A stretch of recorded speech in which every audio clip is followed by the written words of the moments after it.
Giggler. Thank you. It's alright. Hello. Hello. It's a bit warm these couple of days, so... Holy smokes. But I've done okay on the riding front. Yeah, you have. I have. You haven't. But I've done okay on the riding front. I've actually managed a few days on the bounce, which has been... On the trot, as you would say? Yeah, a little bit better, so which has been good. So where did we go on our little adventure this weekend? Somewhere near Hamilton. It was called Iroquoia Heights. Yeah, I struggle with the pronunciation of some places. Iroquoia Heights. Iroquois? Iroquois? Iroquois? If I'm saying it correctly. Pardon me if I'm not. Iroquoia Heights, which is part of the Hamilton Conservation Area, part of the old escarpment. So we went there. I went for a ride. Jessica went for a bit of a mushroom explore. Found some other cool stuff.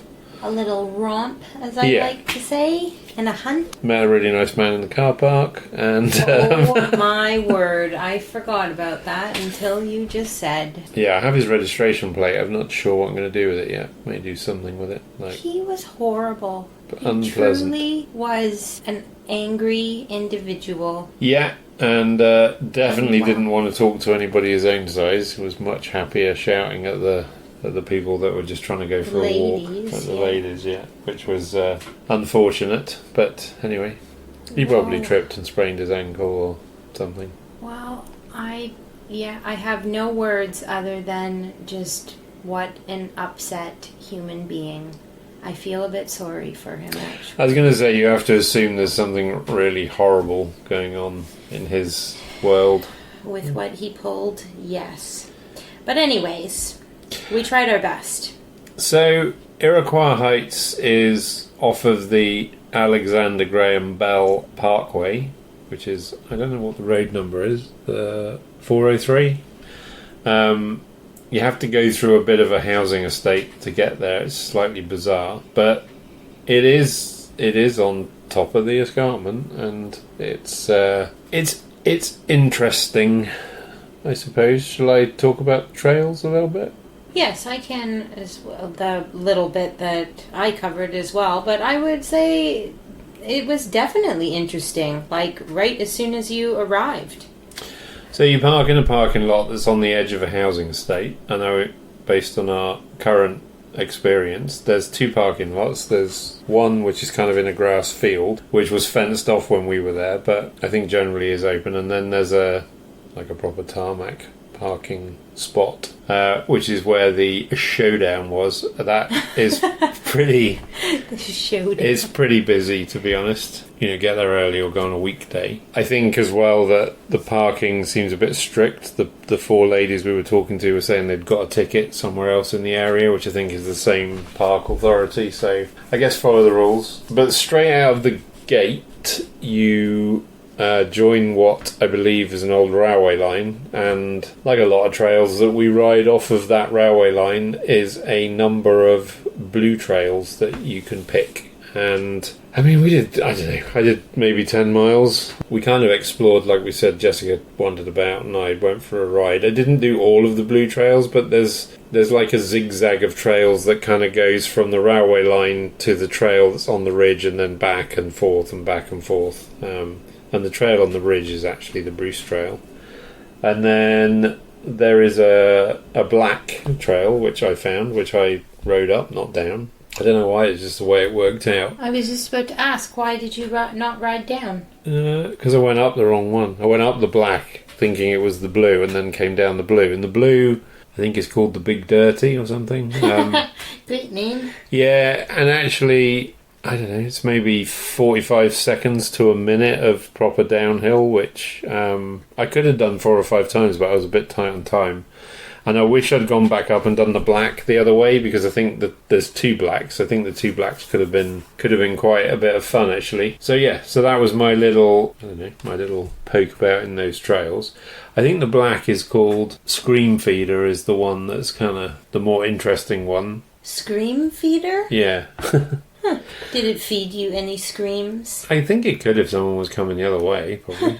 Yeah, then you can cross a bridge over the highway, and I'll talk about the trails over the other side after Jessica's spoken a bit about her walk around, but I would recommend you just stay in this trail system that's kind of don't cross over the highway, because the other side was less reward.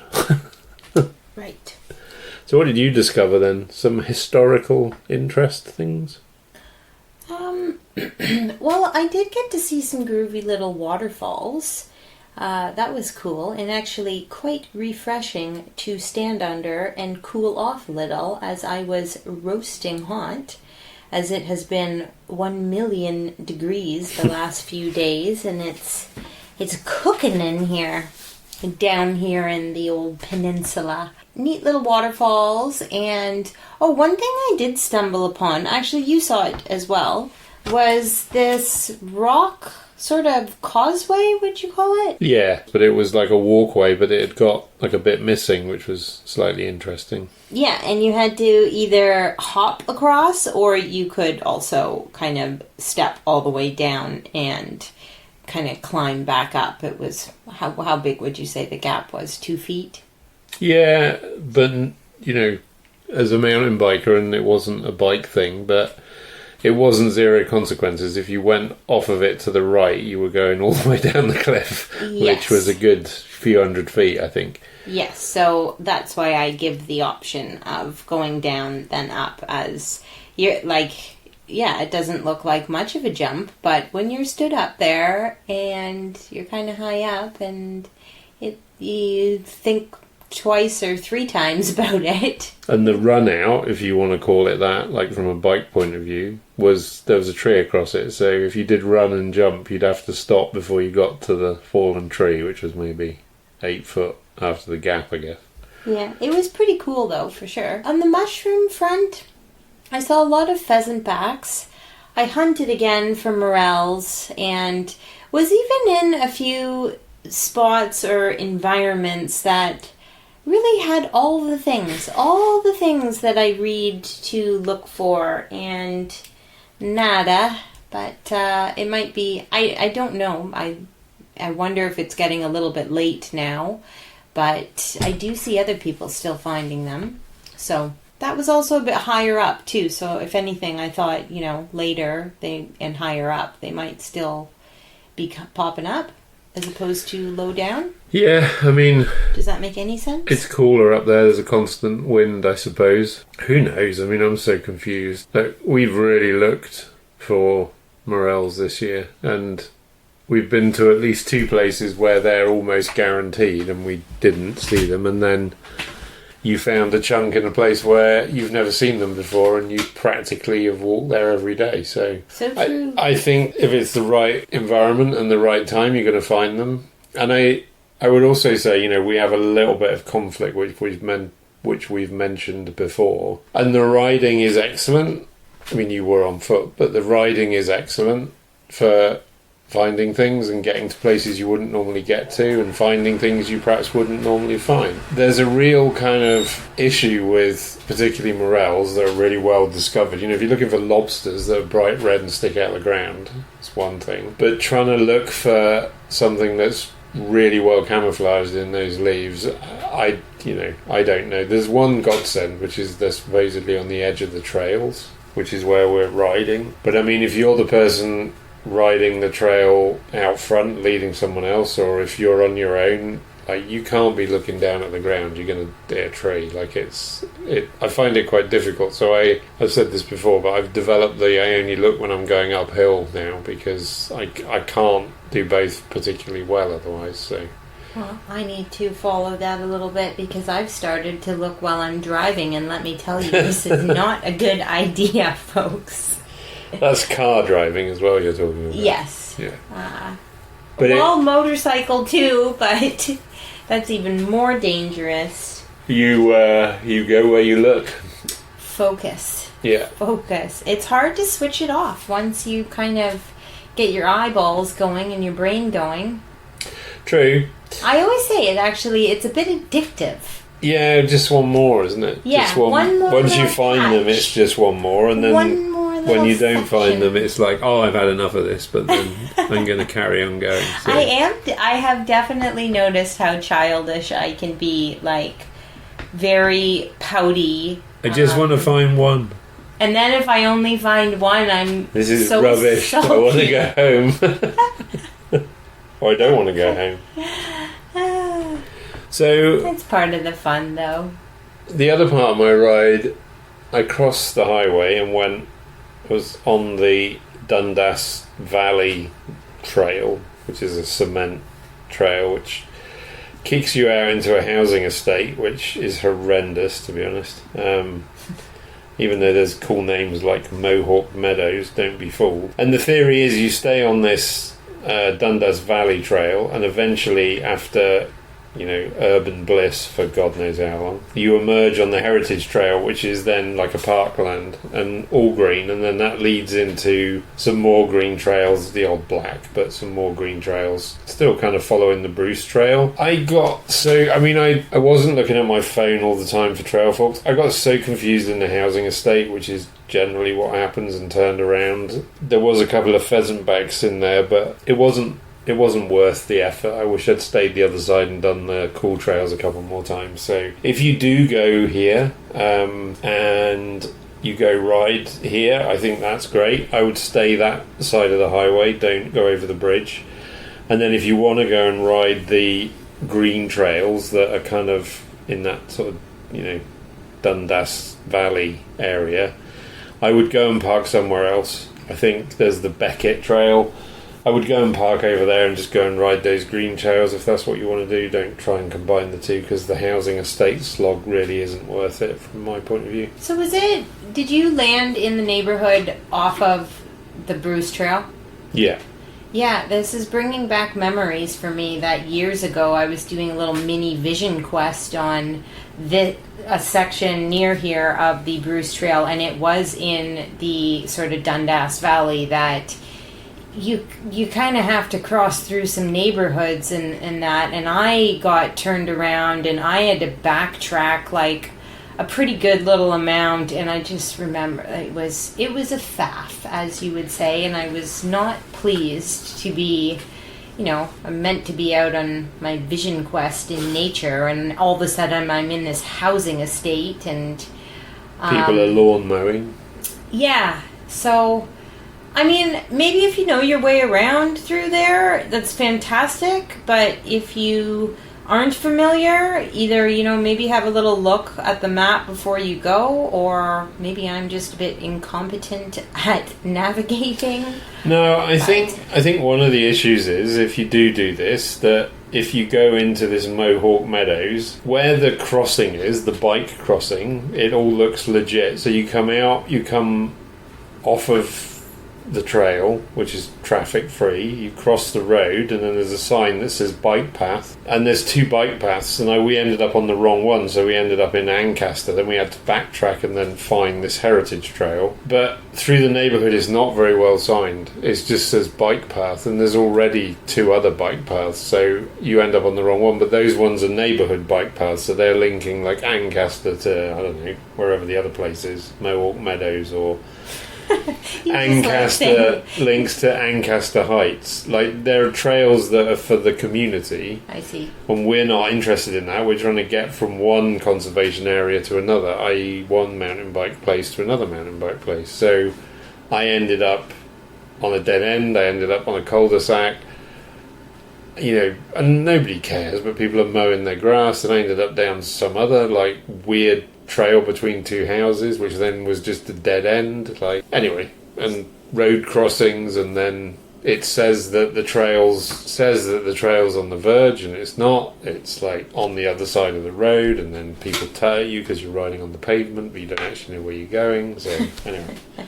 Can all get a little frustrating and unraveling quickly sometimes. Yeah, it can. And then I went back the way I came over the disused railway line that's now a bike trail, and then just started picking the blues off, which are kind of on the left as you're heading from the main road.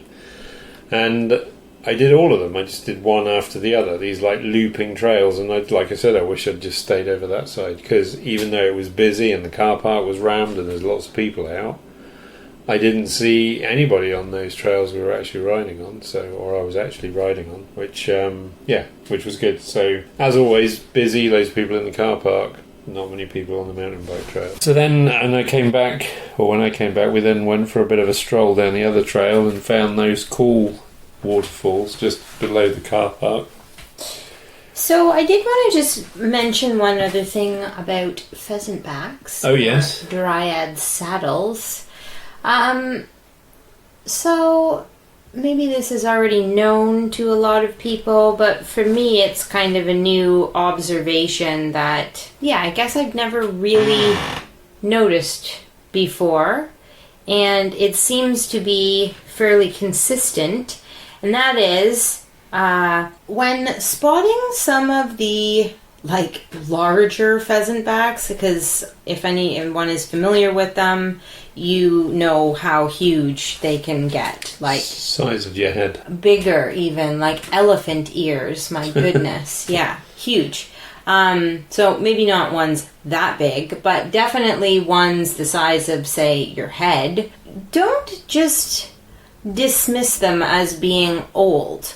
And the little trick that I have kind of learned to observe, that, I can kind of spot from a distance without going right up to them and, looking at the underside and looking at the pores and the depth and the size of the pores. That's generally a pretty good rule or indication for me of the age of the mushroom. But I have been noticing some really enormous ones that are kind of stood more erect or pointing up. And by that I mean specifically the edge is, sort of not quite curled upwards, but, it's like standing at attention. Whereas some of the older ones, you'll notice that outer edge starts to sort of curl down. So it's like a dandelion flower, maybe, because they kind of all the petals point up, right? And then as they get older, they drop down, and then they go to seed. So then when it's an umbrella, it's old. And when it's like a dandelion, where all the petals are pointing up, so when the edges are all pointing up, then it potentially is fresh and new. Correct. So that was just something I wanted to add. If you're, sometimes this could be helpful. Let me tell you, I have been in situations where I see one that's, maybe not enormous, so there's a chance that it's still pretty young, and very large, but it's really difficult to get to, and it's, say, down a very, very steep hill with lots of obstacles in the way. Or in the brambles. Possibly, water or marsh to cross or get a soaker or wipe out in. Mosquitoes. All those things. You might ask yourself, is that really worth it? So, my point is that this is maybe a useful little tip or trick for anyone who might find themselves in that similar situation. As soon as you see that edge start to roll down, it's questionable. Good to know. I didn't realise that you could get young, large ones. Yeah, I feel like we've certainly collected a lot of young, large ones this year. Yeah, I don't think previously we've been quite so lucky with the quality of the larger ones. The smaller ones for sure, but it's unusual to find some that are, Yeah, and funny, you know what, actually, now that you say that, I feel like this year a lot of the small ones that I have found have been too old. Yeah. Anyway, just an observation from me that... Yet again, the mysteries of mushrooms. Always one step ahead of me and trying to trick me. Well, we've got a long way to go in the old season, so... Mystical, majestical little buggers. So, a couple of things. We have a new merchandise store that's gone live with a slightly different design cheaper shipping and a more reliable company, we believe. I mean, who knows, but... I'm excited about this. There's a few items on there that I would like. So, also, we were supposed to order some free samples. We didn't quite get round to it, but they've sent some to us, so they'll arrive shortly. Oh. And then we'll need to put in an order for what we actually want. So, Right. yeah. Did I miss the boat on that? I think we did. I think we had too much on, and then it's Oh. just part of the process, and we just missed it. So. Oh, really? Who, us? Too much on? But we have a new Rats. store, so check it out. There's new designs. Things are a bit more affordable. I'm going to check it out. Yeah, and once we get the samples, I will take the pictures and put them up on our Instagram account, I suppose. I'll definitely put them on the website. Is it odd that I've still never even seen our Instagram account? I don't really know how these things work, but I've literally... Yeah, you can take over at some point. Is that bad? It's quite a lot of work.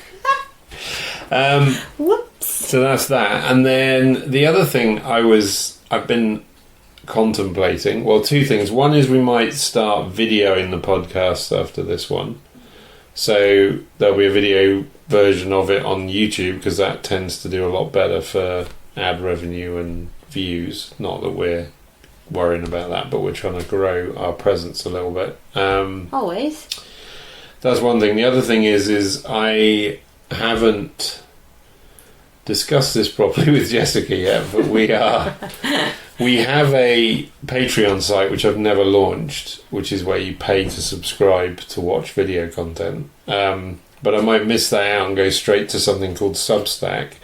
And I'm going to try and persuade Jessica to do some recipes and record them, which they'll be on there, but they won't be free. There'll be a nominal joining fee to protect that content. But we're a bit off that yet. But we might do something kind of on the fire, or something kind of a bit fun.